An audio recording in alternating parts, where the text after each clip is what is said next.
I don't know, I suppose I should probably start by saying hello.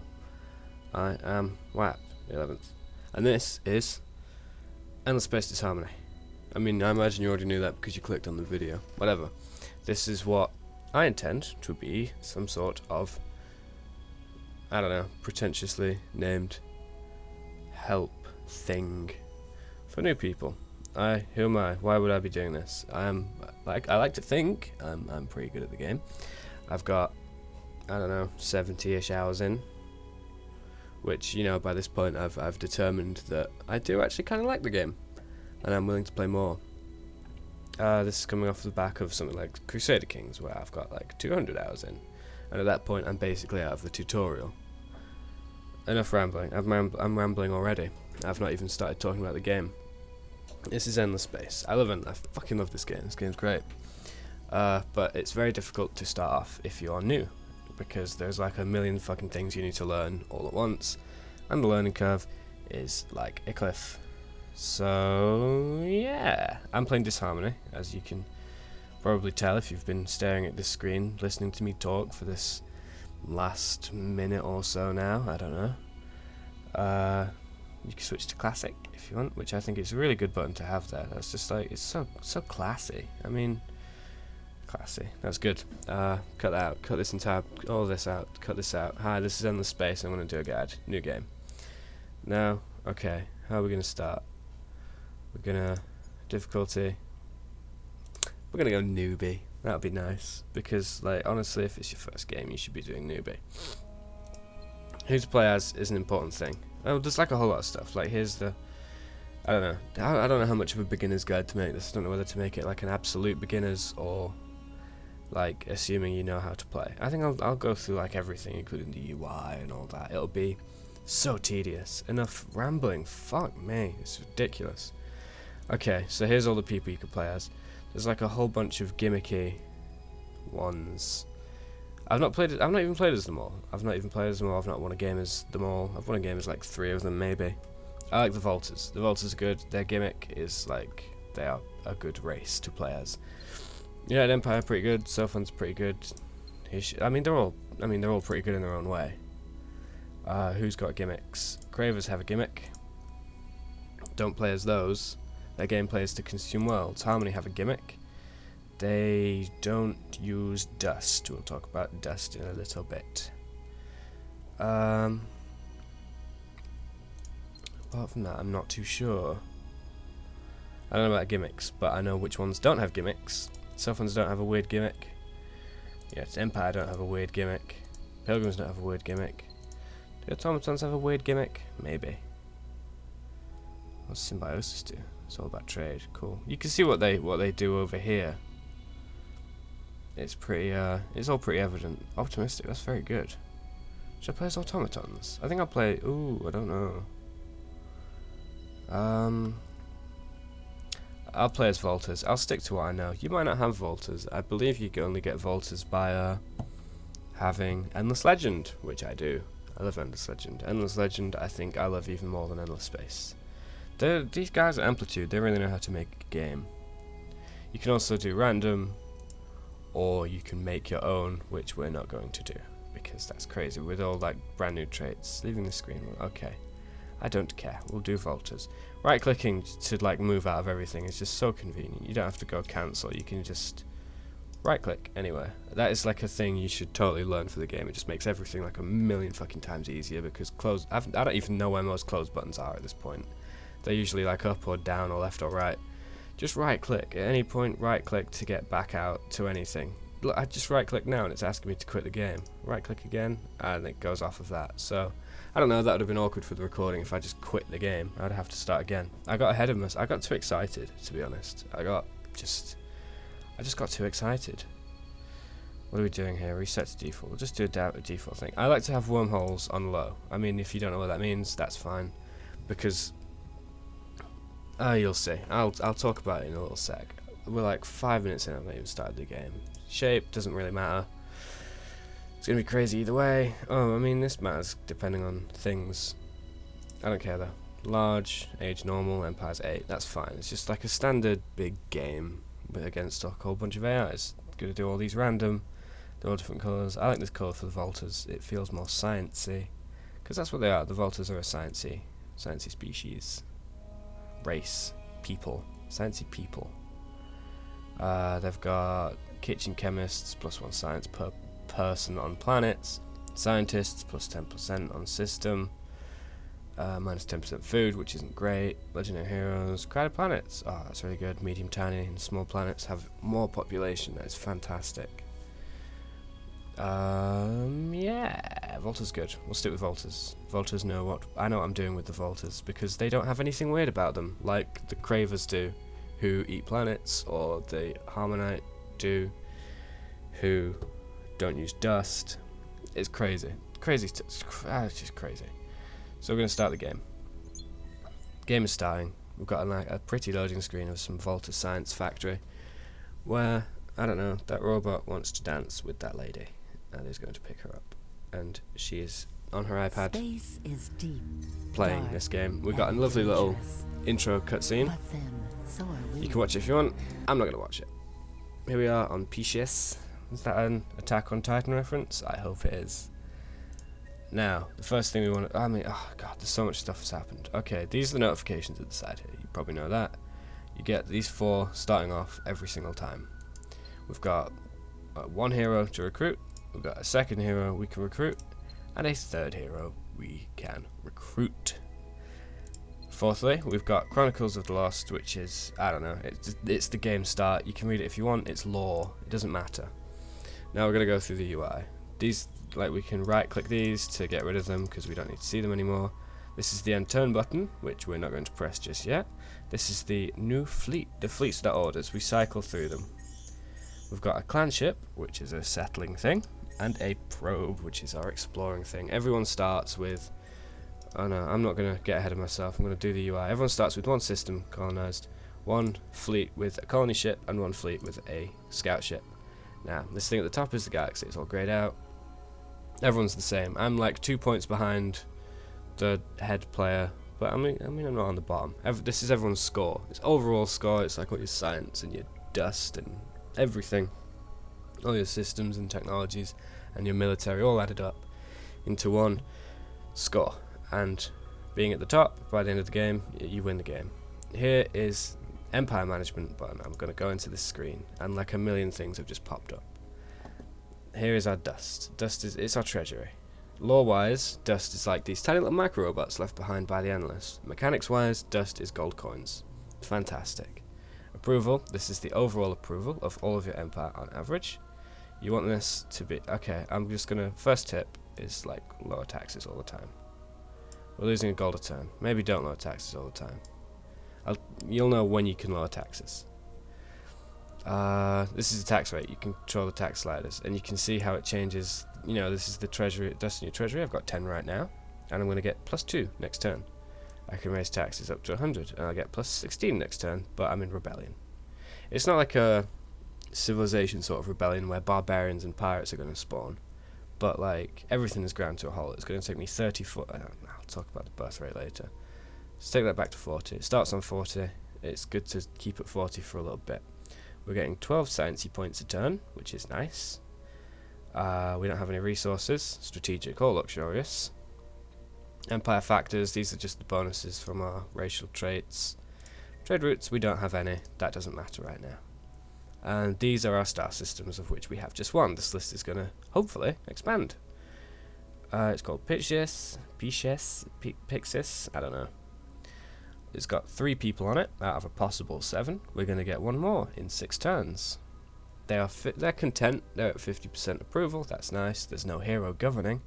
They produce 9 food, 11 industry, 12 science, and 10 dust. They're not producing anything, which we will change shortly. They have no ships in the hangar, and the AI for controlling the system is disabled. Second, we are going to go into the research. Here is research. The blue is one we have. The yellow is ones we can get. And the grey is ones that are currently unavailable to us because we don't have the ones before them. Pretty straightforward. Now, first of all, we want to get N-Way fusion plants. This lovely one here on this side. They're split into 4 different trees, as you can see. The bottom one is for moving around the map, colonizing new systems. You can zoom in and out. That's nice, isn't it? The bottom tree is for moving around the map and colonizing new systems. The one on the left is for making money and making friends, usually, kind of, and keeping people happy. It's a very general, it's diplomacy and trading. Bottom one's exploring and exploration. Top one is military. Everything here is to upgrade your ships to make them stronger and harder, which is nice. And the one on the right is applied sciences. This is industry and this is technology. We're researching this tech and we can see what it gives us. It gives us this thing and this thing.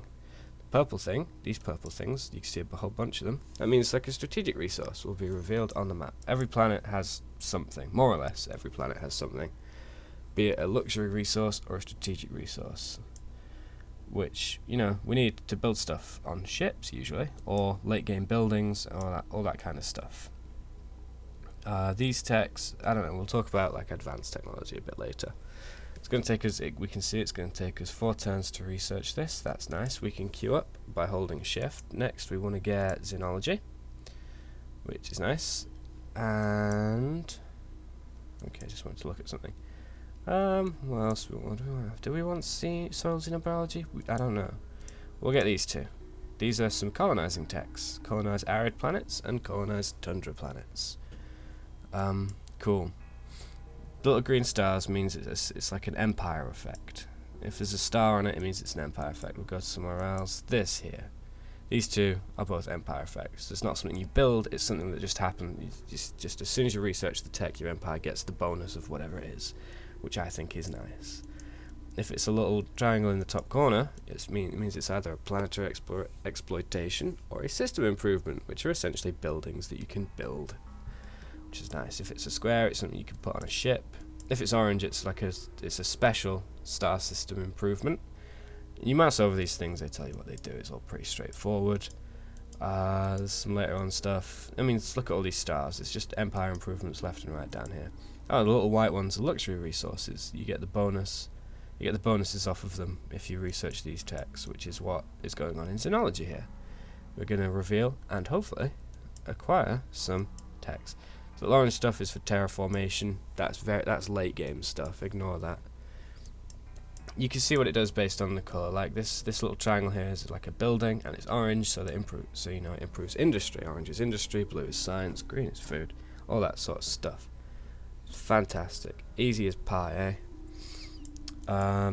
Yeah, we'll right click to go out here. I love right clicking. Right clicking is just the best thing. Military screen. We've got our 2 fleets on our home system. Neither of them have any hero. This one's 20 strong. This is our little scout. This one isn't strong at all. It's got no siege capability. There's 1 ship out of the possible 5 in the fleet, in each fleet even. These are move points, and this is where they are. Here are our ship designs, which we can click on and do stuff. We can create new designs. Let's create a new design. We can select the class. Let's go with I don't know what to call it. Anjka, that's fine.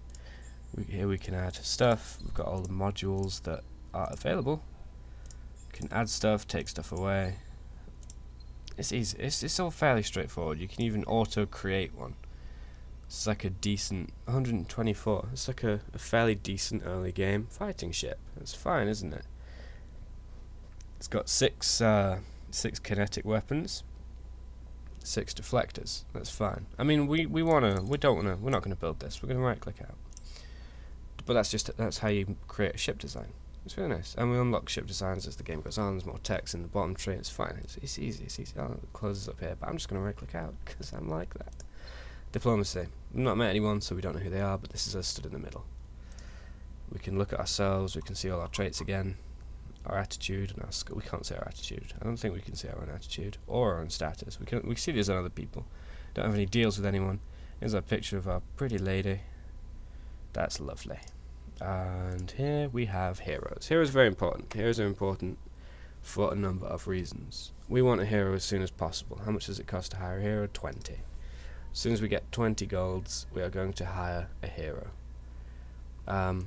Heroes aren't like an endless. Here's our active heroes. We have none. Here are the ones that are available to hire. It's pretty straightforward. It just tells you these things. We'll get another one in 50 turns. We can have up to 3 heroes. We don't have any. They cost 20 to recruit, each of them, and they have an upkeep of 2. They each have 2 characteristics about them. They've got a funny picture. This one's a Horatio, this one looks like a Sophon. I don't know what, is this like a... It's got a Craver or a Hisho or something, I don't know. I don't care. Unfettered. So I suppose he's a Craver. I don't know. They've each got 2 things about them. Be Unfettered is level 1. He is an administrator and also a pilot. This guy is corporate and a commander. It's very straightforward. The corporate one improves dust and research.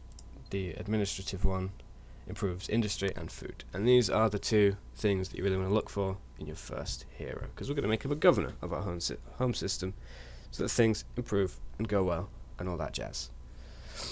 Fantastic, eh? Easy stuff. Which one do we want? If you can find a hero that has both administrator and corporate, you're in the money. You're just like, the game's over. You've basically won at that point. You've got the absolute best governor you could possibly have. And if you've got someone who's got, like, I don't know, adventurer is good. If you can get someone who's got adventurer, which none of our people have, it looks like a little face. Adventurer is fantastic because it unlocks some approval skills down the line, which are they're ridiculously useful. If you can get someone who's an adventurer and an administrator, or an adventurer and corporate, do that. That's always the one you want to go for. Adventurer, and as long as they've got another governor class. They're called classes. Each one has 2 classes. That's good. Pilot and commander make for a really good admiral as well. There's 2 things heroes can do. They can either govern a system or they can be admiral of a fleet. And having a high level hero be an admiral on a fleet can double its power. So powerful. So now we're going to start doing things. We've been talking for fucking ages by now. We're going to rename the fleet. Okay, we've got a little probe here. We're going to set him to auto explore. There's one of these buttons here. Here we go. Clickety clack. He goes off, and he can't quite reach it this turn because it's a little too far away, which is fine. These are all good stars. White sun. The little star tags above them means that nobody's been there just yet, and you get a special event for being the first one to be there. So after all this time, what's this? This is the menu. That is just the menu. Gonna right click out of that. Haha. Here we are in the system. There's like a million things here as well. Here's our FIDS, food industry. FIDS, dust, science. Don't know why it isn't fizzed. Population is growing. We've seen all this stuff before. Approval is content. No hero. No resources. No trade. Here's our planets. We start on a medium Terran planet, which is good. We've got Hydromial, which is good. Which we don't have Hydromial. We need to finish our research into xenology yet. No exploitation. Click on the planet, and we need to build an exploitation. We want to build evolved soils because it gives us food, which is good, and it gives a bonus for being on a Terran planet, which is also good. So good. And because Terran planets, they give a lot of food anyway. They're very foody. Delicious. Absolutely. Pixis 1. You can rename it. You can click on the name. You can rename it. Edgy. Fantastic. It capitalizes it all automatically anyway. It doesn't matter what you call it. We can build the public private. But here's the buildings you can build. But, each planet can have 1 exploitation only. You can change it later on as suits your needs. But as it is, each planet can only have 1 thing. We can't colonize these yet. This is a gas giant. This is a hydrogen gas giant, which gives us a bunch of stuff. We can colonize them later on, as you can probably tell by the fact that I'm moused over it, and it gives a whole bunch of resources. But it also gives a whole bunch of unhappiness because it's a gas giant. People aren't really happy about living there. They can be due later on, because we can counteract the unhappiness by having a whole bunch of buildings and improvements and all sorts of things that make people happy, make people smile. You know, this is a barren planet. It's a wasteland. It's dead. Minus 15 happiness. It's also like tiny asteroid belt, minus 20 happiness. These malices, they never go away, but you can counteract them. For instance, this concrete artifact that is on this large barren planet here, Pixis 3rd, gives plus 10 happiness, which is nice. So we would only get minus 5 happiness from colonizing this planet, which is alright. Same here with the gas giant. We'd only get minus 10. It's not as bad as it all could be. It could be worse. It could literally be worse. Now we're going to end this first turn because we've been on here for like 20 minutes now talking shit about all this nonsense. Whilst our probe makes its way. Here it is at Cancer. Now it can't carry on going this way because this is too wiggly. This is a wormhole that leads to this star here, this yellow sun, which no one's explored yet still. This is a good indication to see if there's anyone in the system next to you, if what do you call it, if these tags go away. What have we got here? We have a medium arid planet, which gives a -5 malice, which we can't colonize just yet, but we are researching one of the techs very soon. Psychoactive air, which gives +10 happiness. Now that is good. So if we colonize this, we'd actually have a bonus to happiness. That people here would actually be more happy than they'd be on our Terran planet, which doesn't give any bonus or malice. This is how you want to look at colonization strategy. Also, there's the precision artifacts, but obviously that's not going to give that +10 happiness until much later in the game. That's why it's grayed out, until we research the tech. Strange fossils on this medium asteroid belt. We can't colonize asteroid belts until much later. Arids come soon. Now this is a very desirable planet, just because it's it gives a bonus to happiness. We want things to be happy. That is your absolute prime main concern in your early game colonization, I don't know, plan, whatever you want to call it. You just want things to be happy, keeping above. Like the early game is characterized by treading water both in happiness and in money. You don't want to go bankrupt, which can be pretty hard early on.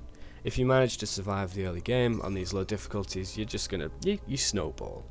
You snowball, you become extremely rich and extremely happy, and everything becomes extremely easy after that. It's a lot of fun. You can focus on building like really big, ridiculous fleets and steamrolling everyone, and build like all sorts of ridiculous terraformation strategies. So good. Now carry on. Ooh, things have happened. Oh, I completely ignored what the discovery event for Cancer was. I'm sorry. New advanced defense ship is created on Eridanus, which is nice. Here we go. What is it? A Super Valkyr. Do love a good Valkyr. We'll send that home. Now also we have, oh my god, this system is fantastic. We've got a jungle. A jungle planet is fucking excellent. Jungle planets, ocean planets, Terran planets, they're all great. Like, you want to grab them as soon as possible. Unless they've got like a really bad anomaly. This one does not have a really bad anomaly. This one has a good anomaly. It's not really good, but it is good. No negative stuff. And also it's got titanium 70, which is also fantastic. Also we've got this arid planet here, which we'll be able to colonize soon, which even though it has the -5 from being arid, it also has +20 from friendly locals. That is a fucking ridiculous bonus. That's great. So we want to get our colony ship, which has been waiting on our home system. We want to send that over to Eridanus as soon as possible, because we've just hit a fucking jackpot here. This is like probably going to be quickly better than our home system even. Insane. Now we want to see what's over here, because we might actually have something better than, I mean, it's unlikely, but we might have something better. Yeah, we've got access to that hydromial, because you can see it's not grayed out anymore, which gives +3 per person on the +3 food per person on the planet. So that gives us what, +12 plus another 12 food, which is nice, nothing to be sneezed at, and +2% food on the Empire overall, which is great. And the little number next to it means there's only 1 hydromial on the planet. If we have 4, no matter how big we get, that doesn't change. If we have 4 hydromial, then we get +20% food across our entire empire, which is really good. We want to build the heavy isotope refinery. Now we don't get a specific. You can mouse over these things and you can see what they do. It gives +10 industry on the star system, which, look at our industry at the top, is at 13, which would double. It would just double our output of industry right away. Amazing. It doesn't have a per person bonus for a Terran planet like we're on, but the whole +10 early game, very important. It's very important to do. Now the Xenotourism industry agency even is also really good, because we get +8 dust per colonized Terran, which we have a colonized Terran. So that would be extremely useful. It's just +8 dust. I mean, why would you not build that? Why wouldn't you? I mean, it gives -2. takes -2 for upkeep. We're going to talk about upkeep in a little bit. This has -2 for upkeep too. But we're making 13 dust. We can afford these things for now. Now we're on 39 thing. I'm going to hire that hero. Who am I going to hire? Who did I want to hire? Can't remember at all. Did I want the corporate or did I want the administrator? I'll go for the corporate. Should I go for the corporate? Sure, the administrator. I'll go for the administrator actually. Go for Mr. B Unfettered. He has, you see, he's got no assignment. He costs 2 to upkeep. We can assign him to a fleet or a system. We're going to assign him to the system. We're going to assign him to the only system we have. And now we can see, here he is. Has he got any level ups? He do. He has 2 points to level up. We can see he's got his stuff here. He's got his classes, which we can click on to see what skills he can unlock as he level ups, which is nice. And he's got both. We can do both things. His upkeep is 2. Here's his experience. He's got 20. We have, because we're the vaulters, we have like a thing that gives a bonus from the very start to what skills they have, how much experience they start with even. Here is attributes, labour. We can roll over and see what they do. Plus 2% food and industry. Wit, which he has none. His skills with dust and science. Offense and defense, which are obviously fleet-based skills. And melee, which is like sieging, taking planets, warfare. Very good. We want to give him wit. And is there anything that unlocks? Nothing really good. So I'll probably just give him more wit. Wait, what's this? Oh yeah. That would be good. That would be good too. Okay, now scratch that. We can click on those to get rid of them. Which is, we'll do the labour one, and then we'll do the civil engineer one. He's got 2 points. That gives us plus 10 industry on the star system. That's fantastic. Early game, big bonus. Big bonuses. We want the big bonuses. We love big bonuses. So look, that's down to being done in 4 turns. We've got 24 already. Amazing. And plus we've got that bonus from his from him being a hero. We've got plus 1.8 from him, and plus another 10 from his ability. Fantastic. Love it. We're doing amazingly well. Now we press this button here to make all our ships do their moves. Nothing happens. This is finished building on Pixis. Here's done a thing. So level up. We've finished researching Xenology, obviously, and these come up saying we've discovered all these resources. Fun, fun, fun. Good. End the turn. End the turn. Nothing happened, no notifications, so we can just press the little arrow, watch all our ships do their thing, which is good. Oh, what have we got here? Oh yeah, he just went straight and disbanded. Oh no, did he? I don't know why his thing's missing. That's very strange. I'm going to disband him now. So he's in the hangar. Now, when a ship's in that ship, he should have been like that little ship icon like these, just hanging out there, but apparently not. Something went up. Now, being in the hangar means there's this little prong. This little prong, you got a little one next to the thing. Here he is in the hangar, the Super Valkyrie. Like, we can deselect him. Select him again. We can create the fleet. There we go. That's working that time for some reason. Cool. Cool. We can defend the system, which means you can see these little shields have just appeared. That means that no enemy fleets, no fleets that don't belong to either us or an ally, can leave without first destroying the fleets guarding. This is really good for, like, I don't know, making a prison or arranging some huge battles. I don't know, it's lots of fun. Now this guy's going to arrive. Oh, we've just finished the arid epigenetics. Is it arid epigenetics? Arid epigenetics. Hey, I've researched it a lot of times. I remember what it's called these days. So sue me. Boink. Now you can see each system's got its little thing. It's got its name, and it's got these little 6 dots. Well, these little 6 slots with a number of dots. This one's the red means the blue means we've got it. The blue means we've colonized it. That it is colonized, and the red means that it can't be colonized by us, and the white means that they can be colonized by us. It's all very straightforward. So we're going to press colonize. And up comes this. Now we click on which one we want. We want the large jungle, of course. Or do we want the arid? They're both very good. We'll go for the jungle. We'll stick with the jungle. And see, now it's all gone blue and it's all ours, as opposed to the grey on grey of the uncolonized systems. Can we not do that yet? Nope, not just yet. Now, obviously, you can see it hasn't got the big blue circle because it's not. This is our home system. This is our. But this is just an outpost. And so for the next 30 turns, it's going to still be an outpost until it develops into a colony. When it develops into a colony, in 30 turns' time, then it will do that big circle, and it'll be very important, and it'll be less vulnerable to the enemy. When it's just an outpost, it can be invaded by a neutral enemy. Endless Space is a war game above anything else. If you're at Cold War with an enemy, they can take your outposts, and you can take theirs.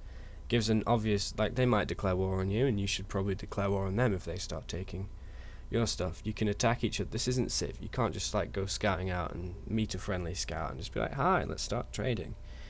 People are cold and suspicious and dark in this world. Gonna go in here. We're gonna start building evolved soils. That's nice. Then we're gonna do the heavy isotopes. Then we're gonna do the xenotourism, which is fantastic. And then then we're gonna build Volta apertures, which is something I'm gonna talk about now. This little broken white squares here means this is a Volta specific thing. So it's like if you don't play Voltas, just stop listening at this point, really. Ships can teleport, Volta ships can, between any two systems that have this Volta aperture built. And yeah, we've got it here, the Volta aperture. Here we can see the improvements that we've built. Click alongside with the hangar. Same over here, we can just click the buildings we can build and then find the ships we can build. That's nice, isn't it? Yeah, I think that's pretty straightforward. Teleporting, it consumes all of your movement points, but it can be much quicker, especially if they're far away. Even if it's across the entire galaxy. If I've got like a star that's over here, and if I've got the portal built on it, I can teleport all the way across the galaxy in just a single move. It's very overpowered. That's why I like Voltas. Very overpowered. I'm not very good at games. I'm a bad gamer. What's this? Oh yeah, we've got a nice little event about, hey, you built your first colony. Well done. Lovely.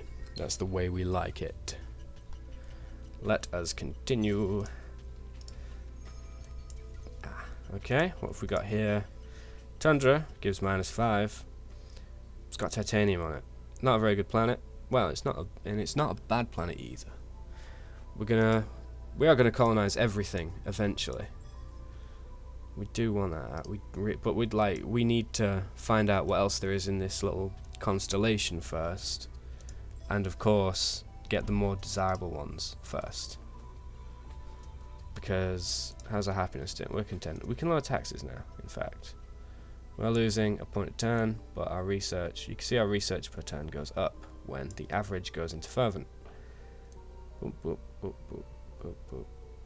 And all the numbers change as well. Like this has got 32, but if I raise up taxes 5%, it goes down to 29. Very straightforward, I think. Very straightforward. We're losing a turn, a turn. But that should change once the xenotourism agencies get built. We'll be fine for now. Now we've explored Gaynor, so we now get an event even. You can read the lore if you want. I tend not to. You see a lot of the same events all the time. I don't read them anymore. I'm just gonna we can choose either a new defense ship created on Gaynor, don't really care, new exploration ship created on Gaynor, don't really care, or plus 40 science, which at this point in the game, that's a free tech. Good, we'll do that, which is going to appear next turn, and just do xenobotany for us. Which, I mean, it was turned away, but it does get stored up to roll over to the next one. For instance, look, like these three lower level techs, they're each just going to take a single turn. Now, this unlocks the next level of food planetary exploitation, and they're sort of like you saw the planetary exploitations. It's like the evolved soils, like we're building on the jungle planet. Now, this is better than the evolved soils because rather than giving +1 per turn, it gives +2 per turn on stuff like Terran and jungle and on the planet in general. So we're going to click that. We're going to get it, and it is what it does when you when you research a better planetary exploitation. It completely overwrites all the previous ones. You'll see that next turn. See, like we've got evolved soils here on the Terran one, And we are building evolved soils here on the jungle. What else we got? Things are happening. Cool. Oh, it's been explored already. Has it? That's strange. Oh my god. So many positive anomalies. The green anomalies are fantastic. They're what you want. Deserted cities is very powerful. It doesn't give a happiness bonus. It's a very large planet now, which is good. Low gravity does give a happiness bonus. Gives plus 10 happiness bonuses, and desert gives minus 10. So if we colonize the desert, it's basically the same happiness as colonizing a Terran planet or a jungle planet or an ocean planet. It's very good. It's nothing to be sneezed at, and it's not fantastic. It's not optimal, but you want something that gives a positive overall happiness, like our arid up there with psychoactive air. Okay, so that's researched, like I was saying, and look, now it's changed from evolved soils to alien grafting. No problem, which is more powerful. Over here in the queue, it's changed to alien grafting. It doesn't take any longer to build. It's the same building. It's just better. That's what we want. That's now to colonize these planets within the system. We just go in, click on the planet where we'd build a exploitation later on. Just click colonize. It costs 75 industry, which would take us 5 turns, and also it costs 1 population. But this saves us having to build a colony ship and just move it in the same thing. Colony ship takes 12 turns to build. I'd rather just send them over on little shuttles. We'll build that. You can move things around the queue. You can pick them up and drag them around. You can also delete them from the queue by clicking them. Easy peasy, self-explanatory easy. That made sense. So yeah, that area's going to be colonized soon. It's going to give us a good happiness bonus to the system. I'm going to be happy too. I don't know about you. I don't know about you at all. You might be very unhappy at this point. I am going to be really happy with that. And in fact, I'm going to be happy for the both of us. Even if you're not happy, I don't care anymore. I'm not interested. I'm happy. I hope you're happy too, but you don't have to be. Now, there's certain text you want to beeline towards. Applied Casimir effect is one of them. Botanical scanning is another one of them. And possibly non-baryonic particles is another. Though this was nerfed. This used to give plus 40 on a star system, plus 40 science over now on a star system where you build it, which was extremely powerful, especially early on. If you go straight for it, very powerful indeed. Not really bothered. Yeah, we don't really have any Arctics to colonize. It's nice to get all the colonization text, but you really need to, if you are really playing carefully, you want to look out for if there's anything that you actually want to colonize. There is that desert with the friendly, was it the friendly locals, the desert? Or the low gravity? I think it was the low gravity, wasn't it? So yeah, we're going to go desert colonization. That'd be fine. And queue up these two so that we can start building some rudimentary ships, which would be nice. And should we? Yeah, we'll get that new ship type as well. Oh, hang on, scratch that. We'll get this one because this gives us an empire improvement, which makes all of our ships 2 faster, which is lovely. And it unlocks the way to the Casimir effect, which lets us travel through wormholes so we can go and see the rest of the galaxy, which is fantastic. Also, it gives us minus 22 expansion disapproval, minus 22% expansion disapproval, which is an unhappiness bonus, which is unavoidable. Also, okay, I said we want to go for botanical scanning as well. That's because it unlocks the infinite supermarkets, which for minus 2 a turn gives plus 25 improvement on a system. It's a very powerful building, especially early on when you're trying to stay above, just treading water, trying to keep happy. Also, you get to unlock the atemporal finance, which is the next level of money, planetary exploitation, which is good. It's all good. It's fantastic. You spoiled for choice early on. It gets harder later on deciding what to do because, by that point, you're usually good. I tend to focus on terraformation and colonizing everything. Oh, God, this is such a big system. Christ almighty. Small desert, geothermal activity. Not very good. Not very good at all. It's one small planet that is a desert, minus 10. The anomaly, plus 1 industry, minus 1 science. Not very good at all. Ignore, completely ignore. We'll get it eventually, for sure we will. But we can't, early in the game, we can't risk the unhappiness. It's not on our interest. We want to build a couple of colony ships, which will reduce the population, but we want to get Cancer there and Kuma here. It was, yeah, the low gravity, medium desert, low gravity. We'll probably get the desert planet first, even, because of the happiness. Although, I don't know, like we went for the jungle first, so we've got to stay consistent. We've got to stay consistent, I think.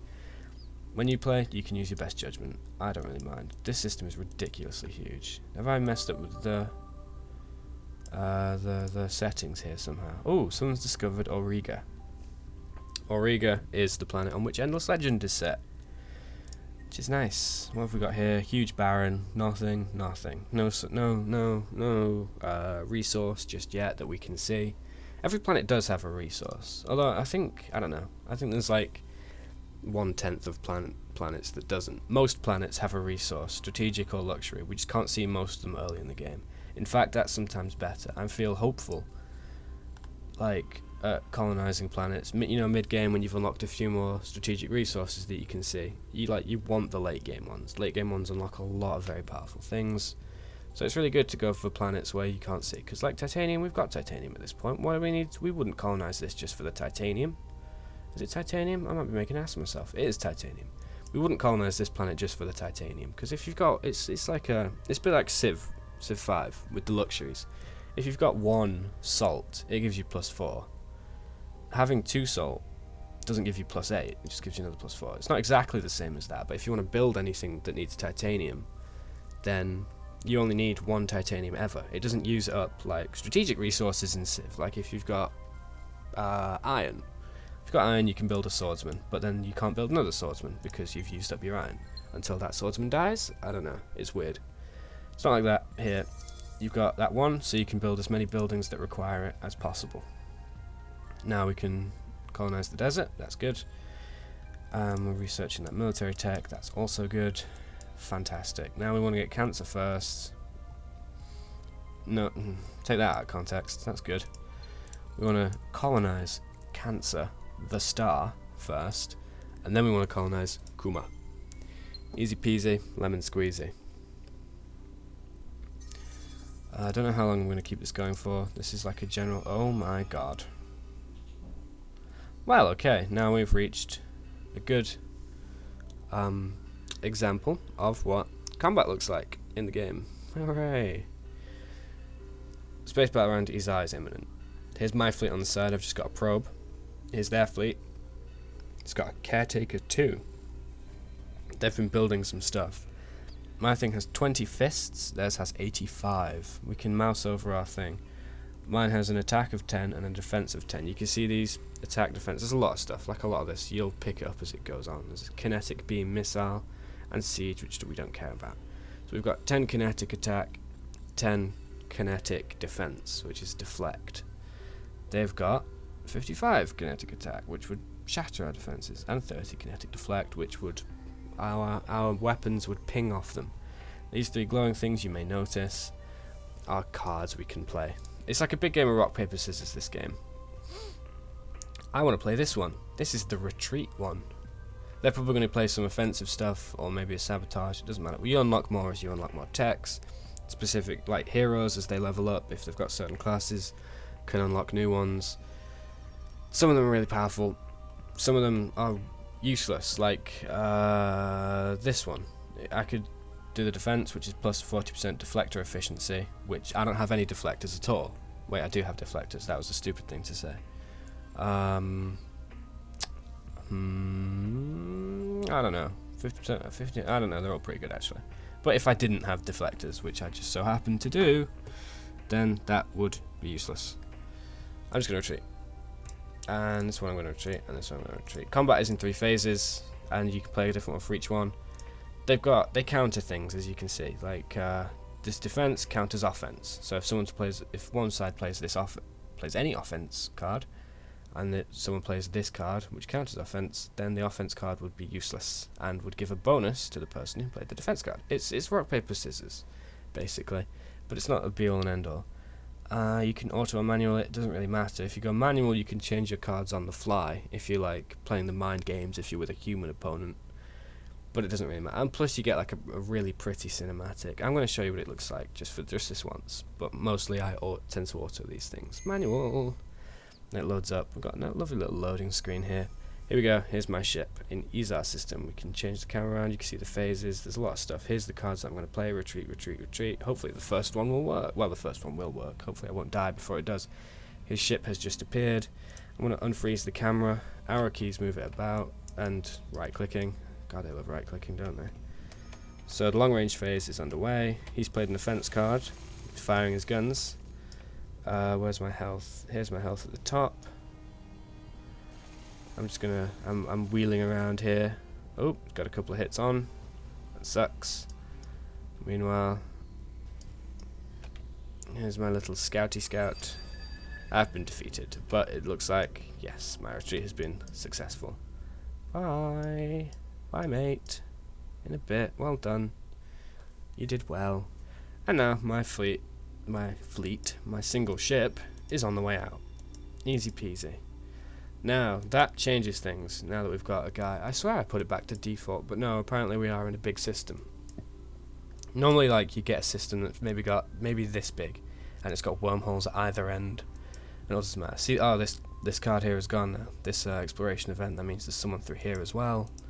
That's brilliant. So now it becomes a bit more tense. It becomes a bit more of a land grab. I want to see what's here, and I want to see what's here, because I don't want this, but also I don't want him to get it, you know? This is his capital as well, you can tell by the crown. Very interesting. We've got a You're Not Alone event. First encounter the automatons. I believe they're fairly peaceful, the automatons, by nature. They've got a jungle, hellgourds, dustwater. I talked about the hellgourds earlier, didn't I? It's really bad happiness, malice, but good for food. They're on a jungle planet, which is good. They've got Ellengraph. They've got dustwater. Dustwater's pretty good. And now that's unlocked. Here we are with the automatons. We are at Cold War, as you can see by this line between us with the snowflakes. Means we're at Cold War. They feel fairly neutral about us. They don't dislike us, but like we trespassed on their land. They were perfectly within their right to attack our fleet. We'll talk to him. Hello. We can declare war, which we don't want to do because we have 2 ships. One of them is a scout, and one of them is a caretaker or something. Goodness me. What do they have? Oh, we can't see what they have. Doesn't matter. Ideally we want peace, but we need a tech to unlock to declare peace, which I believe is this one. Yeah, ceasefire, offer peace, which is good. Offering peace is what you do when you're in a Cold War, so that you don't attack each other, but also then you can't trespass on each other's land, or take each other's outposts, which, you know, if you're crazy like me, I think that's a good thing, because I don't do an early game military sort of thing. If you play as the Cravers, you've got to do an early game military sort of thing, because that's when you're at your most powerful, is in the early game. What have we got? Our guy has... Oh, this guy is a Craver. Brogan. Unfettered. Cool. What do we want? Do we want a little bit of wit, maybe? Oh, 15 food. We don't really need food. Like, we've only got 1 planet on our home system, and it's got 7 population. And it's already Terran to begin with. We don't really need extra food. That's why I don't like building food buildings as well. Like, you usually only... You either usually don't have the planets needed, or you're like 10 turns away from filling the population as it is. What should we go with? We'll go with labour. We'll go with more labour. We'll go with wit. We'll stick with wit. We'll give him 3 wit, so that he can you know, make a little bit of extra dust, a little bit of extra science. That would be nice. Okay, we definitely want Kuma. It's 2 away from his capital, it's 2 away from mine. It's like where the line will be drawn, basically. And as you can see from this little one here, we've got one of our colony ships is finished. We'll go into the hangar. Clan ship, create. So we want to click on the one. We know it's the one because it doesn't have any attack or defense. We'll go to Kuma. Times have changed. We don't want to colonize Cancer first anymore because, you know, he might just... He's probably got his own stuff going on. Look at these orange lines. These look like he is colonized. Also, I can check his score. Oh my god, I'm actually ahead. I'm actually in first place. I'm quite impressed with myself. Well done, me. You've done well. What else have we got? Yeah, clan ship's finished. What is it called? Eridanus. The isotopes are finished, so it's now making 42 production. Jungle planets are great for production. They give plus 4 food and plus 4 production, plus 2 science and plus 2 dust, which is great. Planets, as you get away from the class 1, which is the terran, ocean and jungle, they give more diverse. Arid only gives 2 food and 2 production, but 6 dust and 2 science. Other planet, oh, what have we got? Is there any lavas about? Yeah, here's a lava. Plus 12 production, plus 1 food. No dust, no science. Sucks. You can see here the barren as well, and it's quite the opposite. Plus 1 production, plus 12 science. No food, no dust. They're like more spread out, I suppose. You need more. You need to support them more. They're not really self-sufficient. But that's, I don't know, they're more slow growing, I suppose. You need to build more food buildings, that sort of thing. It's tricky. It's very tricky. I feel like I feel like this has been a pretty good early game tutorial at this point. Like, I don't really know. I feel pretty confident with this start so far, with Kuma and Cancer. And I do want to see what's here, and I do want to see if the automatons have it just yet. I think I'll play until then, and if it's good and I want it, then I will try and get it. If not, to hell with the consequences. What's this? This is a bad desert. Now, normally I wouldn't get this, but like it could be, like it would be in this early stage, it would be a good choke point. So you don't really even need to colonize these things. I could just station a fleet here on Cheng. He wouldn't be able to colonize it because my fleet would be stationed there and defending it, presumably. And he wouldn't be able to get to Gano or my core systems, Eridanus and Pixis, or Kuma. He wouldn't be able to get any further, which is what we would want. So yeah, I might build... Did I do those military techs? I believe I did. So now it's probably about time to actually develop some form of... Ooh, what are you? Ah, you're just under the scout. You can see it's a scout from... You can mouse over them. You see there's 1 ship out of 3 in the fleet, 17 attack. Like, my scout is more powerful than that, so that's presumably his version of a scout, scouting around. No siege, no hero, that's fine. I mean, we'll be out of the system before he even gets there anyway. It's fine. Easy peasy, lemon squeezy. We're going to design a ship now. Ooh, could just upgrade a Valkyr, you know. It's got 5 kinetics and 5 deflects. These, you can just ignore everything up here. This is just a pretty picture of the ship. It doesn't ever change. This is all the stuff you care about, and you can change it by doing stuff here. So okay, the missile requires titanium, and I can just build as many as I want because I've got titanium. Easy. I'm gonna 3 of those, 2 of those. Can I do 3 of those? 1 of those? Take 1 of those down. Put 1 into there. So I've got a decent all-rounder ship. It's got some long range. It's got some melee level kinetics, a long range beam. Or should I go with a mid range beam? Go with a mid range beam actually. So we've got more range for some stuff. I don't know what stuff though. As it gets long range stuff is heavier, costs more to build. So we have crippled. Well, we have nerfed it a bit to 119, but it's a little bit cheaper as well. It's 99 production. That'll take us like what 3 turns or something to build. I don't know. Things are gonna get crazy later on though. Trust me. Grayed out stuff. Obviously stuff you haven't researched yet. These are stuff I have researched, but I can't build because it's too heavy at this point. Later ships you want to have a repair. Repairing is good. Should I knock one of those off? And oh, of course, you can see we don't have the resource. What is that? It doesn't say. I can't quite make it out as well. It's very small. I don't know. Oh no, I don't want to leave this actually. I almost right-clicked out of it. I love right-clicking so much. Well, flak defenses, another beam defense. Yeah, beams are generally mid-range weapons. Kinetics are generally short-ranged weapons. Missiles generally long-range weapons. So you can like vary them all 3. You can have melee level missiles. So the missiles are most accurate either at long range or in short range. The most powerful at long range. Kinetics, long range are... Oh, come on, I'm asking of you. Tell me? You're not going to tell me, are you? Okay, that's cool, that's fine. I don't really want to know. Fuck you. Gotta give it a name. Oh no, we're upgrading the Valkyr, aren't we? So this is the Valkyr 2. Apply. That's nice. It's got 132. Oh, cool. What did I do to it? I wasn't paying attention. But it's a good all-around little ship. So I'm going to build just like a whole bunch of them. They're going to take, what, 3 turns each. They require some titanium. That's fine. We're just going to build 3 of those, station them on Cheng, defend it, and like nothing is going to get through for a little bit. And by then we can build up our stuff relatively safely. And it's all about choke points. I mean, we probably want to keep an eye on cancer as well. Like, as soon as we... should we... I don't know. You've got to take into account that Volters can teleport everywhere as well. So, if we were to colonize Cancer and colonize Cheng, we could build teleporters on each one. And so, like, we'd only need 1 fleet at any point. We could just jump our fleet around as needed. Instantly. The Volters are very powerful, but like, assuming that you're playing as someone who doesn't have that, this is how I assume you would do it. This is, I hope, how you would do it. This is how I recommend you do it. You probably don't do it this way. This is probably a really bad way to do it.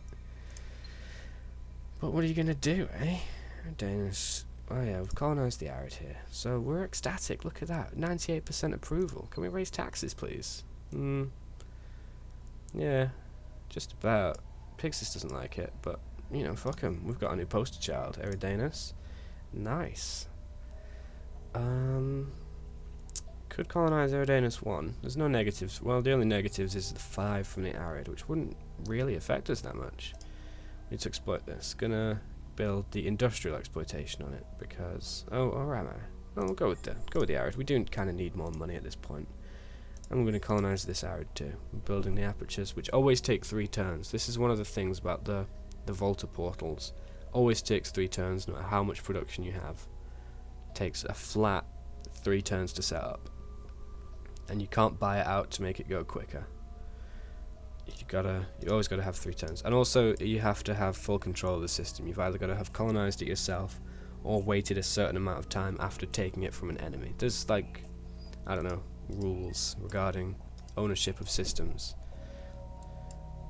So you can't just like nab a forward outpost, build a portal, and then teleport your main battle fleet from the home systems in. It's all, I don't know, it's a little bit balanced. They've done their best with it. Should we go we'll go Botanics thing, because like now I realise that this is a really big system. We've got our own stuff to deal with over here. We're gonna leave Casimir Effect for a little bit. We'll go straight for botanical scanning and the supermarkets. There's like further buildings straight up, like here. Colonial Rights gives another plus 30, happiness, and unlimited information highway gives another 30. This one gives just ridiculous amounts, plus another 40, and plus even more if you're on a worse system. This gives another plus 50. This is endgame stuff though. Like early game is you bet like colonial rights is a mid game thing. Like it's fairly high up the tech tree. And this sort of thing is, you know, you're reaching late game. Ooh, I don't know. Should we try and offer a ceasefire to the automatons though? That would be nice. It's tricky. Or you could go completely the other way about it. We can see here's the next laser, here's the next laser shield, here's the next kinetics, here's the next kinetics plate, and here's the next missile and the next flak thing.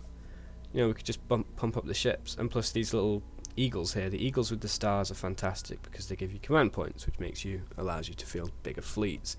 It's all stuff you've got to think about. You've got to be really adaptable in this game above anything else. I would say you've got to be swift, you've got to be like a coursing river. But you've got to be like fierce as a great typhoon. Then you've got to be some other thing that I don't quite remember at this point, and then mysterious as the dark side of the moon, which we've got moons actually. You can see this planet here, Pixis 2 has a moon, and we can. Oh no, we can't colonize it yet, so it doesn't tell us. But have we got? Oh yeah, the jungle here has a moon. We can survey the moon with later tech. This is another tech you might want to go for. This one here, adaptive colonies, it's very good. You can survey moons. There's a picture of a temple, which that's all you can find on moons. There's like, I don't know, 6 moons spread around the galaxy that have endless temples on them, which are very powerful. And even if you find nothing with a surveyed moon, there are some later game buildings. I think, is this one? No. Where is some of the moon tech? I know, is this one? No, I don't know. I'm floundering here. I don't know. This here as well, same on adaptive colonies as well. This allows you to reduce anomalies. So stuff like, what is it? Hellgords. You see the Hellgords there near the bottom, that gives minus 30 approval.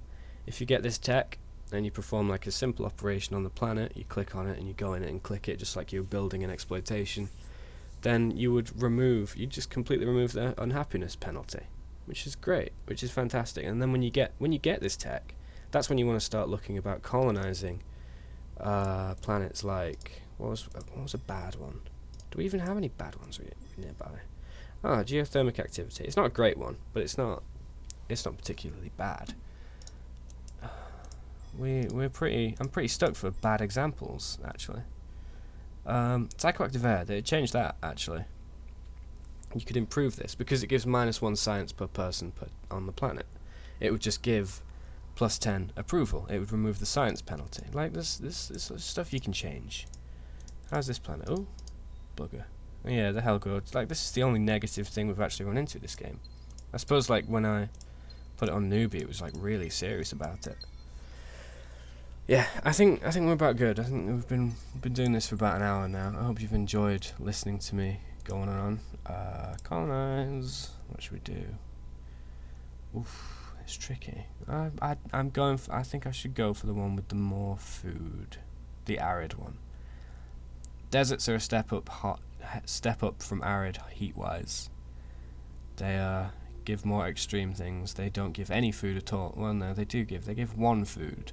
1 industry and 9 dust, and the lava is a step up even then from that, which doesn't give any food at all. You know, we've talked to planet types before. We'll go for the arid, which gives 2 food at least, which is something, and it only gives -5 happiness. Again, something, which is good. You know, we want something. We like a little bit of something. I want to see what this is first. I'm curious before I end this. He might have colonized. If it's good, he's probably colonized it already, to be honest. But I don't know. Oh my God! Look at this. Oh my God, there's a jungle and a Terran. This is ridiculous. The meteor strike's bad, but, like, there's a jungle. Dear God in heaven. Rich soil on the arid, +3 food. More meteor strikes, which is bad, but it's on an Arctic. We don't really care. -10, it's like a desert, basically. The Arctic's like a desert. Barren with ice 10. Ice 10's bad, but a barren's bad as well. This jungle, though, and, like, the rest of this. The large planet, medium planet, and another oh my God, 2 mediums, 3 smalls, and a large. This is a very good system, especially later on when you improve the anomalies. It's just full of luxuries. It's absolutely full of luxuries as well. 3 dust water on this Terran planet. That's insane. Yeah, that would be straight up my, like, that would be feather in the cap. That would be. And with that in mind, I'll go into the hangar, create the clan ship, and send it over immediately. Well, I'll merge it with this protector ship. Like, screw the homeworlds, we want to get this. This is priority number 1 at this point, before he does. Because if we get that, that's like that's a good get. And if you can build the portal on it, then it's basically just a turn away from the capital, which, you know, jump defense fleets back and forth. Volters are very powerful like that. Ooh, funky music has started playing. Yep, Eridanus, you can see the little squares have been built up at the side there. Who's this? It's just another scout. They're not going to attack us, are they? It's not colonized anything, this guy. Tundra Desert, Blue Cat Mold gives happiness, which is good. That'd give a bonus to thing. Kessler Syndrome, very bad. Whole planet is good. That gives plus another population cap. This Tundra's good. Blue Cat Mold gives +10 happiness if you've got it. So that'd be a bonus as well. These are good systems. 4 planets as well. Like, early game it doesn't matter so much, but later on in the game, just the sheer number of planets in a system, like, will make it more powerful. Like with buildings and techs that you get, and then you start terraforming if you want to. You can make ridiculous. Orm, I can safely say, would be some sort of ridiculous fucking ship factory. Kuma as well, actually. It's got a large planet and a huge planet. So this large planet is arid, but it's got room for 8 people on its own. If this huge planet was like a Terran planet, you could probably fit 12 people on there. And that's ridiculous. It's like so many people, and they'd each be doing so much stuff, and the buildings would give like late game buildings give like so much production, so much food, and so much science and dust and stuff. This would be really good. We've got a medium as well. Tinies can be improved. It's just, I don't know. You've really got to be mindful. Come on, trying to click. We've got a little bit of a faffing around. Okay, we can just like press arrow keys to go to the left from there. This gives a bonus for arid. We want to get the population up first. That's going to be our priority. Then we want the isotopes as usual, and xenotourism, and the apertures. Should we go with the apertures first? I don't know. Yeah, we may as well go for the apertures first. The population is gonna grow in 2 turns as it is. Like, we're doing okay. This is gonna carry on. Yeah. This has been a really good start. Like, you can get really unlucky starts as well. Like, I was so fortunate to get this planet and this planet just like 1 away from the home system. It's crazy. And this being 2 away, this is a bit more like it. Like, usually would get stuff like Gaino and Cheng instead of Cancer and Eridanus, just like right next to the home, and nothing else. And plus, you'd only have maybe 5 or 6 stars in the system before you'd be blocked off by wormholes, and you just have to make do for the first 30 turns of the game. But we've not gone for the Casimir effect because we've got a big system. That's where I like it. I don't like the very early game just to be a rush for this one. Like, every single person rushes for the same one tech that allows them to open up to empty bits. Because if you're not science based, then you're going to be like really behind already. I don't know. I'm just complaining at this point. I'm pretty much done here. I don't think I've got anything meaningful to say. What have we got? First contact with the pilgrims. Where? Oh, hello. What are you doing it? Where did you come from? Oh, I guess we can't really see much, can we? Fair enough. Yeah, on we go. Oh, no one's been here yet. Yep, as we go on. I mean, if we got like this is a good. We've established we've got a good planet here. We've established we've got good planets here. If we've got good planets, what is this? Tundra with metallic waters. That's fantastic. That's another +5. Psychoactive air. We've seen that before. That's great. Proto-orchid as well. Another +20 when we get the tech for that. Which is just amazing. It's just amazing. The little trail is bugging out a little bit. That's strange. Yeah, no, this is a great little part of the galaxy. I'm really surprised the AI hasn't gone for it. But I suppose it's on newbie, and they don't make wise decisions when they're on newbie. So even if he gets Orm, I'm just going to straight up go for Birius. And there's a star right here. Like, later in the game, you don't need these white lines to travel on. You can just go to any star. So this is just so connected already. And once again, especially, I'm going to just hash it out again. The Volters with their teleports, this is going to be, they're just so close together. Every single Volter system is ridiculously close together. Eridanus, colonized everything. What are we going to do here? More money. We want to get that money up. We want to keep that money up. Making +8 a turn. So yeah, look, we've got the, because we've got the xenotourism agencies, just having that planet has given us another 8. So what we were breaking even before, now we're just turning a profit from having just one more person. Delphinus, what's this? Arid, Rings of Allura. That's really good. That's a natural wonder. It doesn't give any happiness, but the red sign, no, the red sign doesn't either. Strange fossils doesn't, molten core. Oh, but it's an ocean. Ocean planets are good. Ocean planet doesn't give any unhappiness. It's just it's a class 1, like a Terran or a jungle. It's very good. Plus the luxury from later on will give +20 happiness. These systems are great. These 4 here. Like, if I can get these, like, I'm gonna. Plans have changed. Like, it's colony ship time. Can we start building them here as well? How long do these take? 4 turns. Like, they build them even quicker here than they do in the capital. That's fantastic. That's exactly what I want. I want to get these as soon as possible. The expansion disapproval will be bad. Like, what's... Oh, we haven't even got any expansion disapproval at this point. Do we have any here? I don't know. It's strange. Sometimes you do, sometimes you don't. Oh yeah, we've built the apertures, so this is all connected. Fantastic. Good. As soon as we get this one... Yeah, we'll get one ship here, build the portal up, and then like the subsequent clan ships can just come straight here and to whatever system they want. and we'll have our own. We'll just have like a mini empire bit. We'll just have like a mini little second startup, I suppose. Yeah, all's going well. So yeah, this is actually a really surprisingly good start. Oh no, fantastic. They've gone for the Terran one. That's really weird. They get a penalty for it.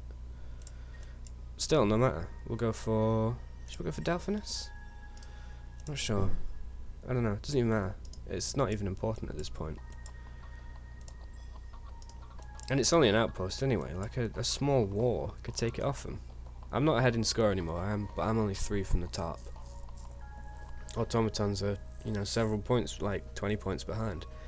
I don't know what they're lacking. Maybe they're lacking a particular tech. Maybe they're lacking a particular. Oh man, if I'd set off earlier for this one, that's a shame. Maybe they're lacking a tech. Maybe they're lacking a fleet. Can't really know. I don't know. Maybe you can know. I'm not very good at this game. Anyway, yeah. Thanks for. Hope this has helped. Anything. Maybe it hasn't. Maybe it hasn't at all. Also, yeah, like I really got to reiterate that like luck is so important in getting a good start as well. Like if you don't get a good start at the beginning, then the game is essentially a write-off at that point. There's no. It's very difficult to redeem if you don't get set up well in the early game, which I luckily have with these planets here. I've just ignored Cancer at this point. Like these planets are so much better, but obviously they're in a more unstable place. But being Volters, we can get past that. If you're not the Volters, then this would be risky. Now that he's got Orm, like I would not go for.